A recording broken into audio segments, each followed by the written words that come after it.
8 Mart бәйрәм ялларында Бойлар Сабасының үзәк шугалагында ир-егетләр командалары арасында алкалы хоккей буенча район-ара турнир булды. Ул хәрби хәрәкәтләрдә башларын салган якташларыбыз истәлегенә һәм 8 Март халыкара хатын-кызлар көне уңаеннан үткәрелде. Безнең бәйрәмгә, хоккей бәйрәменә килгән өчен Кәчә командасына рәхмәт, Бясик Полянцы командасына рәхмәт, безнең әйткәч сразу килделәр. Соба командасына шулай барзалар бик рәхмәт. Бызда Соба, Теләче, Ныкрат аланыннан 3 команда очрашты. Алар үзарада килгән җан атарларга да мотор уен күрсәттеләр. Нәтиҗәдә хуҗалар, Собалар беренче урынга чыгып, төп җиңүчеләр булдылар. 2дә Ныкрат аланы, 3тә Теләче егетләре командалары урнашты.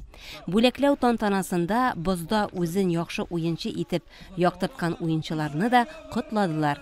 Собалардан иң яхшы һөҗүмче исеменә Нияз Сафиуллин, иң яхшы капкачы исеменә Марсель Хисаметдинов лайык булды.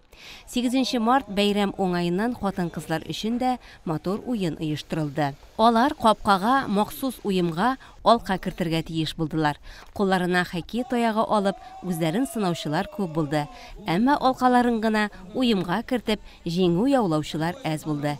Гүзәл затларыбыз катнашуга да бик шат иде. Бу көнне шундый истәлекле иткәннәре өчен барлык катнашучылар, җанатарлар Олимп спорт мәктәбенә, спорт комплекска, шома тигез өслек боз мәйданы әзерләгән һәркемгә рәхмәт әйтеп саубуллаштылар.